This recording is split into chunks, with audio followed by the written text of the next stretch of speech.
Encore presentation of this program, KCAA, the Inland Talk Express. Welcome to The Mortgage Voice with Jeff Barton, your voice in the mortgage industry. Each week on this program, Jeff and his guests share their expertise, personal anecdotes, and the latest industry news to keep you in the loop. Now, to provide you with insight and help you navigate the consistently changing world of real estate lending, here is your host for The Mortgage Voice, Jeff Barton. Welcome, everybody. I'm Jeff Barton, your voice in the mortgage industry. 888-713-2929, our telephone number here. If you pick up the phone and give us a call, you can get through and talk to us about what's going on in your mortgage life, your real estate life, what you need to get from somebody else, information to help you make decisions. Those decisions that are coming due, right? If you're going to buy a house this spring or early in the summer, which is always the best time. Why? Because there's more on the market, there are more choices, and quite frankly, most of the people who you're going to be negotiating with understand that, so they're probably more willing to negotiate at least price or maybe some of the terms, some of the conditions. What are the terms? What are the conditions in your sale, in your purchase? And these are some of the things that we want to talk about when we talk about buying and selling in this spring buying season. Few things to note right away. Welcome to the show. I'm Jeff Barton, of course, the host. We are on each and every weekend and during the week a couple times across the spectrum of KCAA, KMET, and K-Tahoe, our three affiliated stations, and we're very happy and proud to continue that relationship with all three. Those particular people have been great to us, showing our audience some information that maybe they just don't have or don't have access to. And again, you're driving around in your car right now and you're flipping on the radio. It's AM radio in some areas, FM in some others. And so if you do listen each and every week, I do appreciate it. We try to bring, as you know, information, guests to the show that help you understand what's going on in the market, both here locally in San Bernardino, Riverside counties, as well as up in Lake Tahoe, in Tahoe area of California and Nevada. We have a sister program we do out in Las Vegas called the Las Vegas Real Estate Show, which in conjunction with this, we cover a really wide swath of area in Nevada and California. And so for those people who don't get access, who do listen to the show driving around, thanks again. I do appreciate it. I want to talk, first up, news to use portion of the show is rates this time of the year. Usually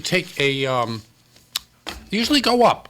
And a couple things I wanted to talk about in this particular segment, probably in the next segment, is why things are the way they are. And the perception of the way they are can change decision-making that you have, right? I mean, obviously, look around, you can see that people are working. You can see that the demand on their skills has gotten greater, meaning that they're worth more. And as we spoke about last week when we talked about income, requesting for higher wages, looking around for a new job, all of these things affect your purchasing power, which is a good thing, right? You want to be able to buy as much as you can buy, especially if you're in the market and you want to buy. That's a whole nother discussion, whether you're in a particular age group, in a demographic, whether you're a millennial or a baby boomer or any number in between, X, Y, whatever the generations are particularly called. Your particular viewpoint of what's going on in the market changes based on where you are in your age, where you are in your life, whether you have kids, no kids, whether you're moving, you're not moving, you're retiring, or you're just beginning in the workforce. But this is a good time. I don't care what demographic you're in. Right now is an excellent time to get in the market. Now, why do I say that? Well, we've had some pretty good price accruals in the housing market over the last 5 years. Let's face it, housing prices have gone up tremendously. But we are seeing and have seen during the past 12 months a slowing in that growth. We have pockets in the country that are doing better than other pockets. But for the most part, you're going to see this year probably no more than 3 to 5%. Now, I've been saying this the last 2 or 3 months. 3 to 5% real estate prices going up this year, which means that on a given month-to-month basis, it's not really going up that much at all. Maybe during the summer it might go up, 1.5%, 1.5%. But for the most part, it's not going to go up. And you're going to see your earning power increase because of the demand on your skill set. Now, if you have a degree, an advanced degree, if you've got programming skills, if you have a niche, a particular skill set that really is in demand, well, obviously, your income is going to be a lot higher and your purchasing power is going to be a lot more in this market because the prices are not going up commensurate to your wages. Now, that hasn't happened a lot lately. Usually what we have is during the past, let's say starting in 2010, let's just go back that far, we've seen in Southern California and in Central Valley, Central Coast, Sacramento, Tahoe area, we've seen prices probably average 6.5% to 9% increase per year since 2010. That's a big number, unsustainable number, as I've said often on the show. When you look at the way it is currently, where you've got maybe 1.5% to 3.5% to 5% increase in housing, and if you look at this summer, it may not. The price you see today at the end of May 2019 may be extremely similar to the price you see at the end of August in 2019, which means that because your wages are going to go up, and as I've stated, they are going up, the economy is doing very well. We're going to see, and we did see last quarter, 3.2% GDP. Now, we had been predicting on this show wrongly that it was only going to be at 1.8%. What does that mean? It means that there's a lot of demand for skill sets that are driving the economy because of the demand. Now, there are things that will temper that. There were things that will cool that. However, if we continue to see above 2.5% to 3% growth in the GDP, you're going to see wages increase, while at the same time we have the price in real estate remaining the same. This is a good thing and a good time to buy. Now, let's also look at the interest rates in the mortgage rates that we've got currently available. An odd thing has happened. While we've seen this cooling off of real estate prices, and I'm not saying that they're declining or descending, because that would send the housing market into a tailspin. No, what we've seen is a slowing, 3 to 5%. That's what we're going to get this year. But the mortgage rates have come down as well. We have seen this week and last week the mortgage rates fall to the lowest level they've been in 18 months. That's pretty significant. We haven't seen 4% base interest rates on a 30-year fixed loan for some time now. Now we are seeing that. So let's just go through the rates, as I always try to do on each and every show. This is an average of rates. This is not a quotable rate. But if you're going to listen to the show and you're out there talking to your mortgage broker, your mortgage banker, or the big box bank down at the corner, you're going to want to know that, okay, what in general, what are the rates? Okay, in general, here are the rates.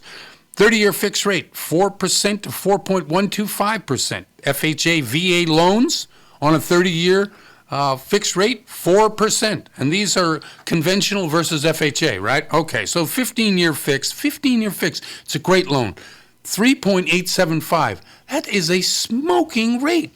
If you get into a house and a 15-year fix and can afford the payment, you'll be out of it because in 15 years you'll be totally paid off. But that 3.875% rate is a great rate.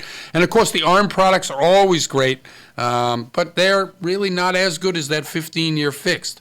So the interesting thing is, for your purchasing dollar, which is increasing, while the real estate prices remain the same, your mortgage rates have also gone down. That's why I say this is an excellent time if you're in the market for a home. And I think anybody who is in Southern California is always looking around at real estate. I was thinking, why do people get invested in the stock market? I mean, look at the way the market goes up and it goes down, and everybody's interested in real estate. I don't care who you are. You're always looking at Zillow. You're always going to Realtor.com. You're always looking at houses and shopping the neighborhood, seeing what your house is worth to the next house. Or if you're a renter, hey, how cheap is it? Can I get into a house? Average people are interested in real estate because they understand it. They live in real estate. This is why a show like what we put on is is in more demand because people need to know what to look for, how it affects their decision-making process, and what to do about it once they get the information. Anyway, I'm Jeff Barton. Thanks for tuning in. I'm your host for the Mortgage Voice here on all these different stations. Thanks for tuning in, and we'll be right back. You're listening to The Mortgage Voice with Jeff Barton. We'll be right back with more in just a moment. For more information on today's topic, email Jeff Barton at info@malibufunding.net. Now, back to The Mortgage Voice with your host, Jeff Barton. Welcome back, everybody. I'm Jeff Barton, your voice in the mortgage industry. 888-713-2929, our telephone number here. And we always ask you to call. If you don't want to call, you can write down the particular phone number. Our email address, we give it out occasionally, info@malibufunding.net. Malibu Funding is the company that sponsors the show each and every week. And if you have inquiries or questions, you can certainly email that, and I'll get a hold of them and get it to the right person who can help you answer the question you want to have. We're also on YouTube. This show, as well as the Las Vegas Real Estate Show, is on YouTube. If you go to YouTube and look at Jeff Barton, the Real Estate Voice, or just look at my name, Jeff Barton, and you can find many, many shows and a lot of different topics and things that we cover on this show are archived there with my face. If you're just listening to the show, we do have video feeds on KCAA and KMET, which also air during the time that the show airs. So if you want, you can look it up on your phone and watch the show as well. You can see me, my face, and the people who are on the show. We have pictures, and we try to bring you their information directly in case you'd like to contact a guest directly, which I highly recommend. They know more about what they're talking about than I do. I try to, like I say, bring people who know different aspects of what we do here on the Mortgage Voice as well as the real estate side of it, and it's all very, very important. Earlier segment talking about perception and how perception is driving the markets, whether it's the stock market, and we always talk about the stock market, right? But I think the most important thing for most people is the real estate market. Now, why is that? Because most people understand, as I was saying in an earlier segment, most people understand the real estate market. I live in a house, I understand it, okay? It's a sink, I got a bathroom, there's a bedroom, there's a kitchen. It's pretty straightforward, right? It's worth this. I rent the space for this amount of money. It's solid, it's tangible. That's why they call it real property. If you look at the stock market and you look at the charts and you follow Bloomberg or you MSNBC it or CNBC or just follow the markets online, it is not simple. And why is it not simple? Because they've made it not simple. I looked at many of the charts. There's an expansion in the real estate investment trust market that's going around. The real estate investment trust is called a REIT. If you go to any website and that deals with this sort of thing and look up the 10 or 15 top REITs, you'll see they're performing and how they perform and what. Okay, so what is a REIT? A real estate investment trust is a investment fund that purchases real estate or purchases mortgages. In so doing, their particular way of delivering back to you on your investment in them is paying you a dividend based on how much money they make every year. So if you invest $100 in a REIT and they make $27 that year, you and everybody else gets to split up the $27. So that's how it works. Obviously, the numbers are much more, intricate and they're bigger numbers than that, but that's essentially what a REIT is.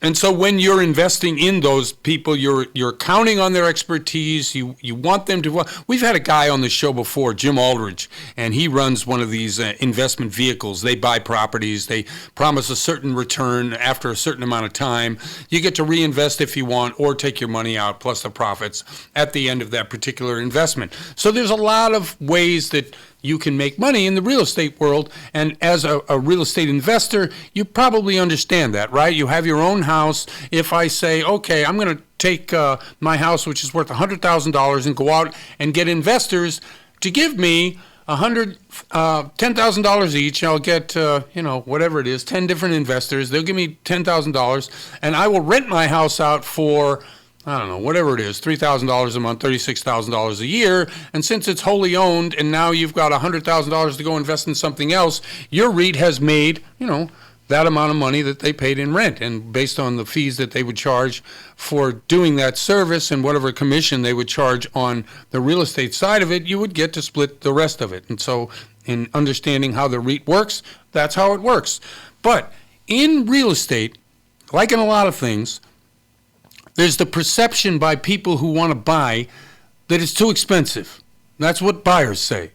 Sellers say, my house is worth more, I'm not going to lower the price. That's seller's perception. So when we give this give and take, when we get to a market which is equal, like 5-6 months on the market is a typical equal market, i.e. it's not a buyer's market, it's not a seller's market, it's a market that both buyer and seller hate each other at the end of the thing equally, as opposed to the sellers getting, smug because it was a seller's market, or in a down market, i.e. the prices fall, the buyer ends up, being smug and happy because they're getting a price that they want to spend.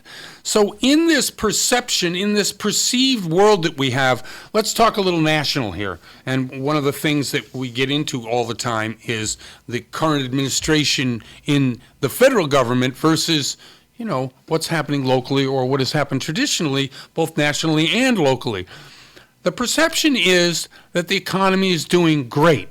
However, the perception that somehow this administration had nothing to do with it is also out there. I saw a recent survey that said that over 60% of the people in America said that the current administration had nothing to do with the state of the economy. Well, that's neither here nor there in terms of whether you believe in Republican, politics or Democratic politics, or you're some kind of a in-the-middle guy where you just want to be left alone and make your money. The point is that this economy is booming, okay? Let's just look at it like that, and has since the current administration got in office. That's a fact. Whoever is responsible for it, that's the fact. Like real estate prices, when you look at the way real estate prices have come down and are not advancing, that's also a fact. And your income has gone up, that's a fact. This is no accident, and I think the perception of whether you're a administration lover or administration hater, you have to look at some of this and say, you know what? As the old political adage used to say, am I better off today than I was 4 years ago, right? Isn't that right, Daryl? Who said that? Who coined that? Oh, it was one of those guys that was probably saying it's the economy, stupid. Right, exactly. Yeah. Bill Clinton. That sounds like a Bill Clinton thing, right? So my point is that this is as good as it's probably going to get. Now, the social implications of having a person remain as president versus have him get out, and the machination, I shut it all off months ago. And I look at my business, and I look at the people I deal with, and I drive around a lot because that's my job. And I find that there's a lot of people with angst and are cranky and angry all the time, and they're the ones who follow this politics like so closely that it is an up and down, like the stock market has been up and down. Now, the reason the stock market's up and down, there's many different reasons for that. The reason the mortgage rates went down, there's a couple of reasons for that, but mostly because what we have here is a booming economy. The Fed is trimming their balance sheet, and the opportunities in the stock market aren't what they used to be. So given the trade Chinese negotiations going on with the U.S. in the Trump administration, whatever's happening to the world in itself, people are pouring money into the U.S. The reason that they're doing that is because this is still the safest place in the world for your money. The reason that it's the safest place in the world for your money is not diminished by president or Congress or anybody else. It's because the economy has had reins loosened. Now, people get cranky and want to know if we're going to have another 2008. I say, it's funny because I think the same thing sometimes. Because I remember the way it was done then. Are we doing it the same way now? My base answer is no. I looked at it. I've followed it. The real estate prices are not the double-digit increase that they were, people are not giving money away at the local lender or at the national lender level. Anyway, this is going to be an ongoing discussion for the summer. I appreciate you listening to the show each and every week, as I've said many, many, many times. I'm Jeff Barton, your voice in the mortgage industry. We'll be right back. You're listening to The Mortgage Voice with Jeff Barton. We'll be right back with more in just a moment. For more information on today's topic, email Jeff Barton at info@malibufunding.net. Now, back to The Mortgage Voice with your host, Jeff Barton. Welcome back, everybody. I'm Jeff Barton, your voice in the mortgage industry. 888-713-2929. That's our telephone number. If you pick up the phone and give us a call, we can help you with your decision-making process when you want to buy a house, sell a house. Maybe you need a mortgage. Maybe you need a refi. Maybe there's an opportunity in your neighborhood to pick up a property that only you know about, but you just don't have the down payment. Well, that's what we call a cash-out refi, and you can use that down payment that you just got out of your house that has been accruing more and more in terms of the value of the property over the last 5 years. You haven't touched it. You got 50, 100 grand in there. You take it out, you put a down payment. Now you've got a rental property. There are some amazing things you can do in this market this year. It's late spring 2019, so if you're in the market for it, please give us a call. We'll try to help you out a little bit. One of the most important things within the scope of any mortgage or any real estate deal is the money, right? How are you going to get the money? And the most important thing in getting the money, or one of the most important thing, obviously the ability to repay is number one. Number two, or maybe close to it, is your credit score and what exactly that is and how you can fix it or repair it or just make it better than it is. And we are happy to have on the show Toy Smith, who is at Financial Education Services. And first off, Toy, how are you? I'm absolutely fabulous, Jeff. Thank you so much for having me. How are you doing today? You know what? I've had better days, but I've had worse days too. So, what are you going to say? It's kind of a 50-50. How about yourself? Absolutely the same here, but, I'm thankful to be here. I'm thankful to be on the show. I'm very thankful for the opportunity to get on here and, help somebody else get into a new home, help somebody else refinance, help someone else get a car, pay off some debt. So I'm just really happy for the opportunity that you let me get on here so that I can discuss with the world what it is I do. All right. Let's ask you a couple of basic questions because this is Toy's first time on the show for everyone who's listening, and I appreciated her giving us her time and expertise. What is the Financial Education Services Company? What do you guys do? Well, we specialize in credit restoration. Okay. You want me to go a little further with that, or? No, that was good. That was solid. I was expecting long-winded, and no, that was it. That's what we do. Okay. No, but that's good because really, when it comes to mortgage rates, which means hundreds of thousands, tens of thousands of dollars to any borrower if you have a better credit score because it means your rate is less. How do you restore someone's credit who has a lot of dings, a lot of hits, a lot of negative information? Well, first what we do is we get them registered, get them signed up with financial education. Okay. And what we do is we have a personalized credit attorney that is assigned to the client. So that as we are working to get the dings and the, what's the word I want to use? The negative information, something like that? Yes.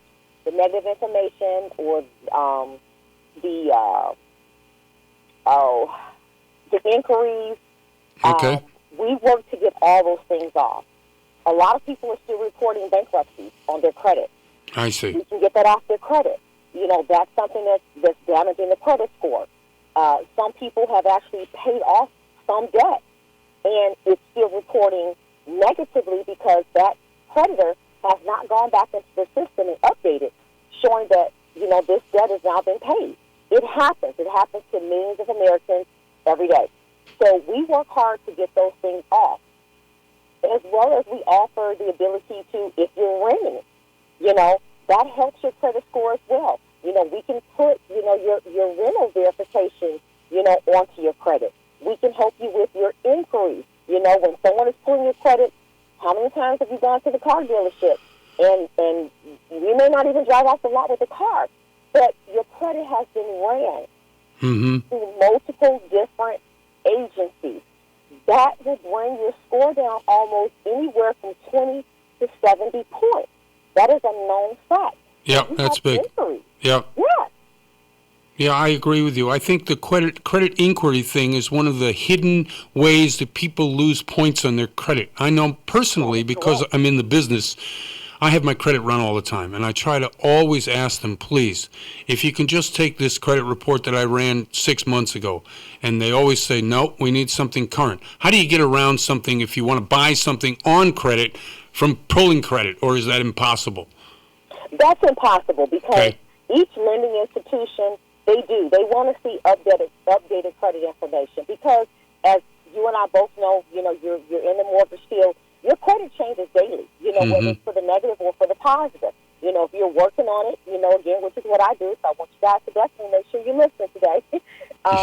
That information changes daily. So if you're working to get that negative or that derogatory information off of your credit report, every day that information is going to change because it's being updated. The same way it's being reported when someone is pulling your credit. When the credit is pulled, it's going to change your score.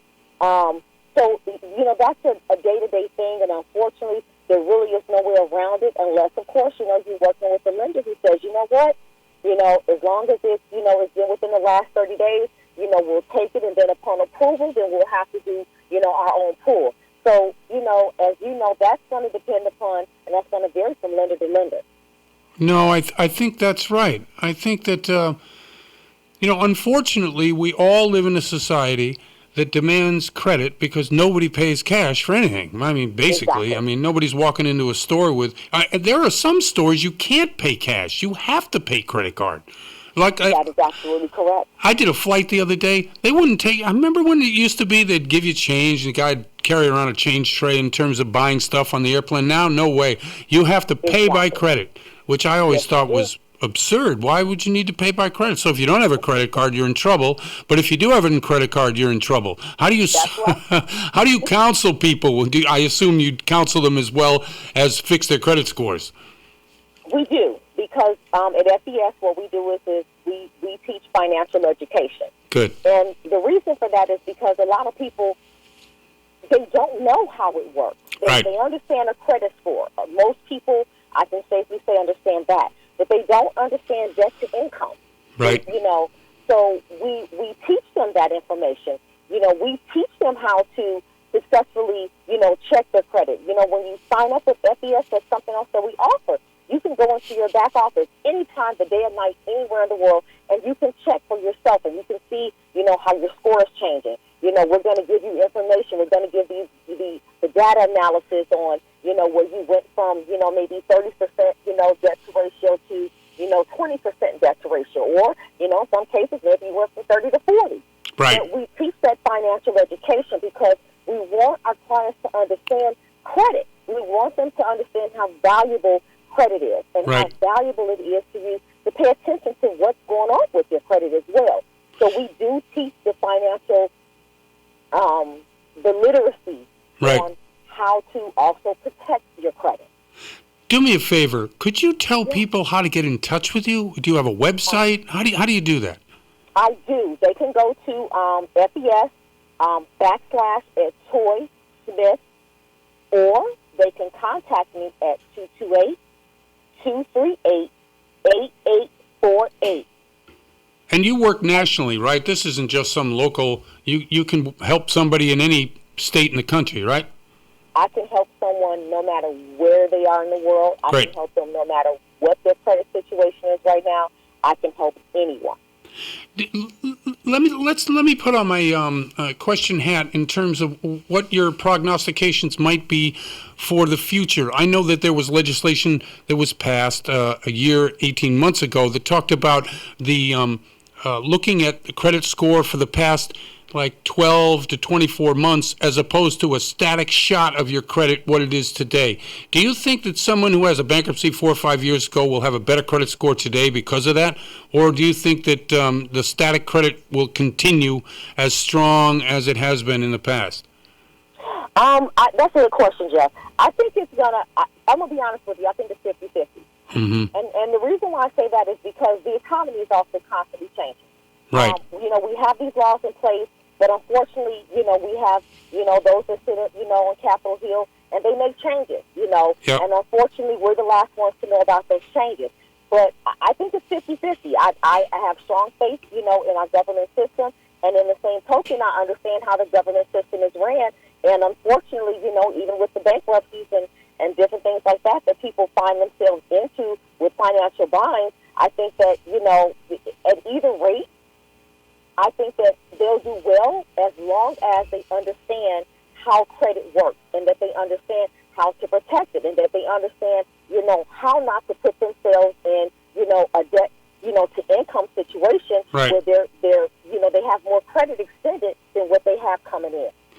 Toy, thank you very much for coming on the show. We've run out of time, but we want to have you back because I think the credit scores and how to get a great credit score is probably the most important thing getting a loan, especially the education of it. Thanks again for coming on the show. Yes, thank you so much. And again, thank you for having me, Jeff. And listen, you guys call me again. That's Toy Smith, 228-238-8848. I want to help you. I want to help you get in that house. I want to help you get out of that debt. And again, thank you, Jeff, for having me on the show. Thank you very much. That's Toy Smith, Financial Education Services. I'm Jeff Barton, your voice in the mortgage industry. You're listening to The Mortgage Voice with Jeff Barton.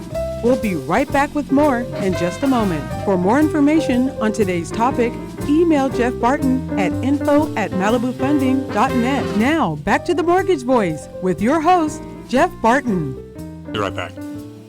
Welcome back, everybody. I'm Jeff Barton, your voice in the mortgage industry. 888-713-2929. Telephone number here. Give us a call. Pick up the phone. Ask a question. We can get you some answers. If I don't have the answer, I know some people that do. I know many, many people, hundreds of people in the industry, if not thousands. Most of these people are experts in their field. I try to deal with trustworthy, honest people. You can't always predict how things are going to turn out in any loan, so you want to make sure you get with somebody you can trust, who can deliver information to you succinctly, honestly, and pretty much straightforward, so that there's no ifs, ands, or buts when you get the final settlement statement or what they call the CD on your loan. Because you just don't want surprises, right? You don't want any hiccups. If you're going to buy that house and you need some help doing it, we have many people who come on the show who can help you. One of the guys that comes on the show and talks about retirement, investment vehicles is a guy, Terrell Robinson, Big Tex from WealthWave. Tex, how are you? Hey, Jeff, how you doing today? Me? I'm great. Thank you for asking. How are you? I'm doing absolutely wonderful. Hey, thank you for having me on, too, as well. I really appreciate it. Now, you were telling me off air a couple days ago that you received a couple calls from the show. Absolutely, yes, absolutely. And they called inquiring about, financial services. Right. Just needing some type of help in all area aspects of their life in regards to finances. And, hey, and I'm here for you. You can contact me at any time. We don't charge anything. We're non-captive, so contact me. The biggest thing is get rid of the fear, contact the professional, and let us help you. Now, okay, that's a good point. I'm always afraid of used car dealers, right? And so any salesperson I look at reminds me of a used car dealer. How do you bridge that particular fear? Well, the biggest thing, the way I bridge the fear is what I like to do is when I sit down with a client and I'm going through different information with them, I like to also show them too as well. The salesman is talking about how big the engine is in the car, but show me the actual specs. Right. Don't just tell it to me, trust but verify. So I like to do a trust but verify, and as I educate them and as they understand the product, not just as well, but they can explain it to a friend or family member, that puts them more at ease, and now they don't feel like they're talking to a used car salesman. I think that's absolutely true. I know we've been trying to put solar on our house. I haven't contacted Zach, but I need to contact him. And one of the things that I often get is when I'm trying to explain it to my family, and I get caught up in details I know nothing about, and I sound like an idiot, and everyone's skeptical. So educating the person that you're talking with, part and parcel, so that they can explain it to their loved ones so that there's a family trust. I guess that's what you're saying. Absolutely, yes, because, look, when someone is purchasing a home or they're dealing with their retirement, those are the two largest transactions they're going to do, and the most important. Now, if you're trying to sell them on it versus consult them on it and not educate them on it, and the biggest, most prominent factor that you have to do, how is it going to benefit them? Not you as the financier guy, not you as the mortgage person. How does it benefit the client? If you can't show it how it's going to benefit them, then you just lost that client. Right. Okay. Give us some ideas as to what's happening in springtime 2019 when you're talking to a potential client about what to do for their retirement. Oh, well, one of the biggest things is right now, today I call it National Gen X Day today. So a lot of Gen X's right now, they've been on their job for 10 years, 5 years. They haven't even started a 401k, let alone know how it operates. So we're educating them on, hey, your company is matching dollar for dollar up to 3% or 6%. Take the free money. And if you're in a position to put more away, don't ever go over the 3 or the 6%. Then get with a trusted advisor so he can show you or she show you where else to put your money so it can grow at a considerable rate, that you'll get a great rate of return, and now you don't have all your eggs in one basket. So what you're talking about is self-directing through your person who's helping you, your advisor. Exactly, absolutely. You want to put those, and you want to put that on autopilot too as well. If you have to call in every month to have them take out the draft, you know what? You're going to end up skipping some months. You're going to end up not doing it. The key is you have to be consistent. Stick to the plan. Allow the rule of 72 to take an effect. Explain that, Tex, will you? The rule of 72, Albert Einstein considered as the eighth wonder of the world. The rule of 72 says you take the number 72, divided by the interest rate that account has been averaging, and it's going to give you the amount of years it's going to take for your money to double. Quick example. A 29-year-old man or a young lady has $10,000. They put it in an account that's averaging 10%. You're 72 into 10. That means that it's going to turn into $20,000 7.2 years later. So I always tell clients, even if you don't do any business with me, ask that finance person, what is the rule of 72 of this account? Because you want to know how long is it going to take for that money to double. Okay, there are some interesting things that you said. One of the things you were talking about was something that they're in Congress talking about right now. There's some agreement, more so than you think, right? There are a lot of bills that are passed that you never hear about. One of the ones is improving the aspect of the 401k, so on the Roth, to allow small businesses to be able to invest in pools with larger businesses, thus opening up smaller businesses to the ability of the matching funds when in fact most small businesses don't have matching funds in their 401k. Have you heard about that? What do you think about that? Yes, and what I think about that is the grand scheme of thing is the Roth. The great thing about it is positioning those business owners. Their hard-earned money, it is after-tax money. So at the end, when they do get ready to retire, they do not have to pay taxes. Number two, as a small business owner, let's say you're a small business owner and you're making a couple of $100,000 a year. Well, to be only put in $6,000 a year, that's not enough. The rule of 72 is not going to be big enough for that money to double. Right. So we need to open up the floodgates, to allow them to be able to put in even more money so they'll be able to enjoy retirement. Years ago, it used to be, I want $1 million to retire or $3 million to retire. $3 million is not the target. I'm telling all my clients, even if you can't, you need to be striving for $10 million. That should be your number. Even though you don't hit it, but you need to be striving for that number because of the cost of inflation and everything that's going on. And so I like to direct my clients. Again, I always talk about the Index Universal Life. Yep. To me, that is the absolute best option because there is no income restrictions. If you want to put a couple of $100,000 a year in that account, you can. Or if you want to put $3,000 a year in that account, you can. Okay, so the return on this universal life insurance, how does that work? Well, it is an index fund, the great thing about it, it has a zero floor. Smart Finance will run illustration at 5.76, no more than 6% interest, because you want to under-promise and over-deliver. Right. most of the IUL accounts will have a cap at 15%. There is one company out there that the wealthy people use that I am brokered with, that I can use them, that their cap is uncapped. So now that will allow you to put your money in. You can do a 1, 2, or 5-year index. And if, let's say, you have your money in a 2-year index, it just, as you're putting in your premiums monthly, you don't get an interest credit for 24 months. So don't be alarmed. But after that 24 months, you get an interest credit of, let's say, 10%, and it gets backdated for you.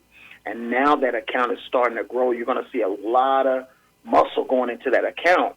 And you're not restricted by the 59.5 or 70.5 rule. You can take the money out anytime you need to, as long as it has some type of value to use it to purchase a home, pay for your children's college fund, whatever the case may be. No, that's great advice. Hey, shout out your phone number. Will you text so people, or your email or website, something so they can get in touch with you? Absolutely. You can reach me at 702-882-2103. My website is wealthwave.com/Terrell Robinson, and that's Tarryll Robinson. You can call me again at 702-882-2103. Love to hear from you. Tex, thanks very much for being on the show once again. Great segment and great information. Thanks very much. I really appreciate it. Thank you very much, Jeff. Absolutely. That's Terrell Robinson from Wealth Wave. I'm Jeff Barton, your voice in the mortgage industry. We'll be right back. You're listening to The Mortgage Voice with Jeff Barton. We'll be right back with more in just a moment. For more information on today's topic, email Jeff Barton at info@malibufunding.net. Now, back to The Mortgage Voice with your host, Jeff Barton. Welcome, everybody. I'm Jeff Barton, your voice in the mortgage industry. 888-713-2929, our telephone number here at the studio. If you give us a call, we can try to help you with some decisions you got to make on buying or selling real estate. We always start each segment with that particular information. The reason is because it is confusing if you don't know anything about it. If you're a long-time listener to the show, if you keep up with it through the many on-site real estate informational sites. They're not that many, really. I mean, I broadcast one out all the time called Mortgage News Daily, which I happen to love because they give you constant industry insight and updates. There's 5 or 6 writers that write it. We've had Matt Graham on the show one time. We got to get him back, too. Just because information is key to anything you're going to do, any decision you're going to make, especially with mortgage and real estate and the expense that all of that has, the stress that it carries with it. The more information, forearmed is forewarned, right? And so, or forewarned is, which one is it? Do you know? Do you remember? Being forewarned is being forearmed. Okay, very good. So that's what we're trying to do, give you enough information so you are forearmed. Okay, so, or not like I know football way. No, I'm not trying to, I don't know. You watching the Stanley Cup Finals there, Daryl? No, you're not a hockey guy? Not so much. Nah, well, I mean, I'm being from Boston and I grew up back there. Yes, watching. Then you have to. You have to. It's like, It's wicked. It's very, very, very good. And so, watching it and enjoying the way that goes. I love hockey, love the game, played it when I was a lot younger. It's an interesting game. It's always fast and violent and a lot like driving on the freeway, on the 10 freeway. What do they say? You went to a fight and a hockey game broke out. Exactly right. Okay, so we were talking earlier in a segment about the current administration, the president, credit is where credit is due. Things are looking kind of rosy. There are a couple of downside issues that I wanted to talk to about it. Style and leadership perception of what's going on, both politically and economically.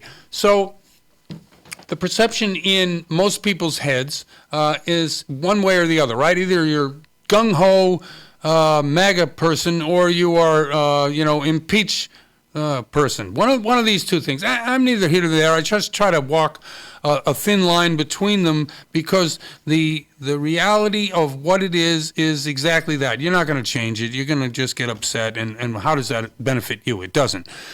So Jerome Powell is the head of the Federal Reserve. Everybody knows that. And the Federal Reserve is the one place where you can go to find information about what's going to happen to future interest rates. Now, these interest rates are not mortgage interest rates. Mortgage interest rates are tied to the bond market. If you look at the bond market and follow that closely, what is the bond market?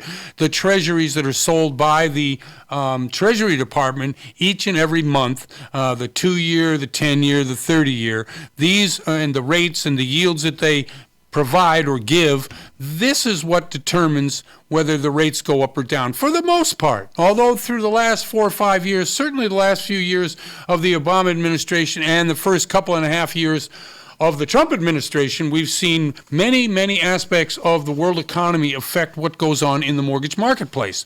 And that's what I'm interested in. So back to Jerome Powell. Jerome Powell is a guy that got appointed by Trump after Janet Yellen was not re-upped, right? She had her 4-year term, then she was done.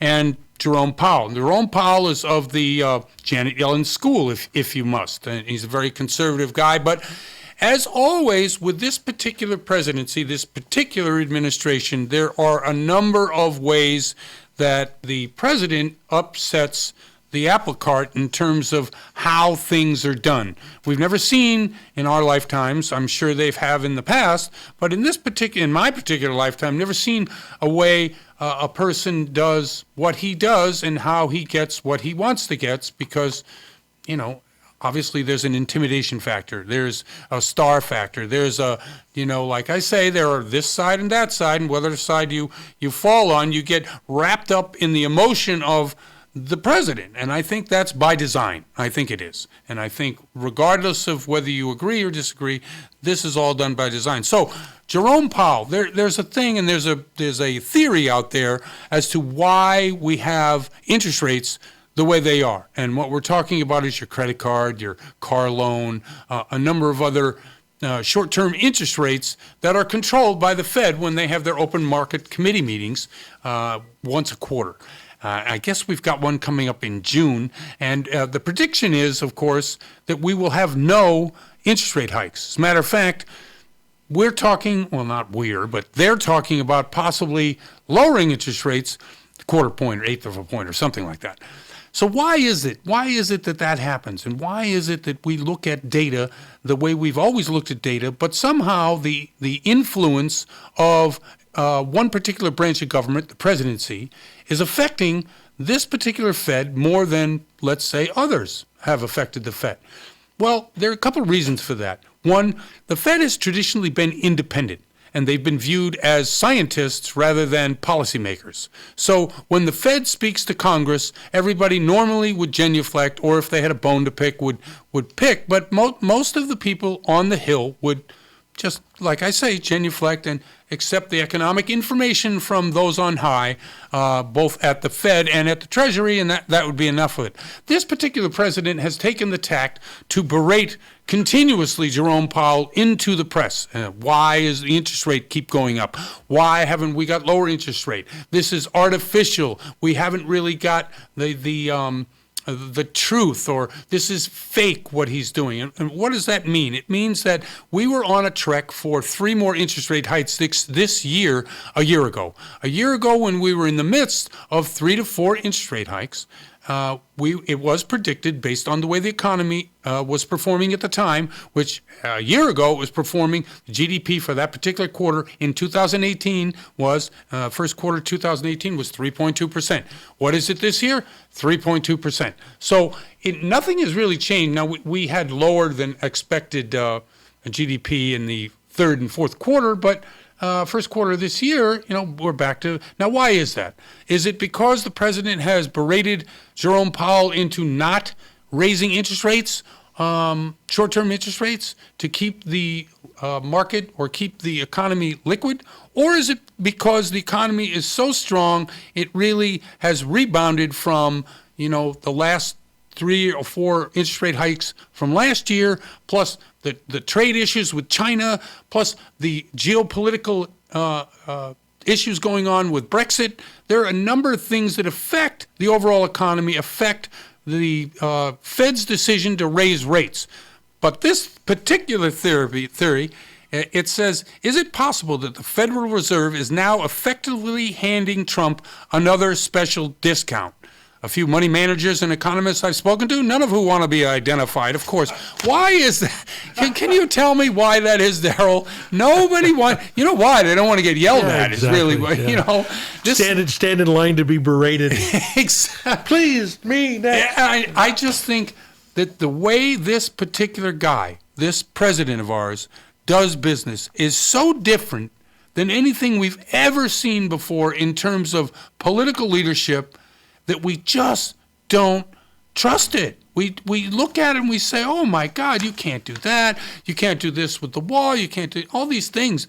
But, you know, and I'm not a conservative guy. I am a die-in-the-wool liberal guy in terms of where I'm from, Massachusetts. We had the slogan in Massachusetts, don't blame me, I'm from Massachusetts, when they elected Richard Nixon for the second time, right? However, you have to give credit where credit is due, i.e., the interest rates have remained and have not gone up as predicted, i.e., the GDP is back to where it was a year ago. So, however it was done, if it's not been done in the traditional sense, i.e., genuflecting in front of all the particular, you know, the pious politicians and the bureaucrats. Now, I agree. I think they're smarter than me, and I think they're smarter than the president. However, to get his way, to berate Jerome Powell, and this is this theory, by the way, it may not be true at all, he has enabled the Fed, or the lack of the Fed, from raising rents and rates, and we might almost see a lowering by a quarter point. Anyway, just food for thought, and very interesting and fun stuff. I always love talking about it. I'm Jeff Barton, your voice in the mortgage industry, and we'll see you next time. You're listening to The Mortgage Voice with Jeff Barton. For more on today's topic, visit www.malibufunding.net.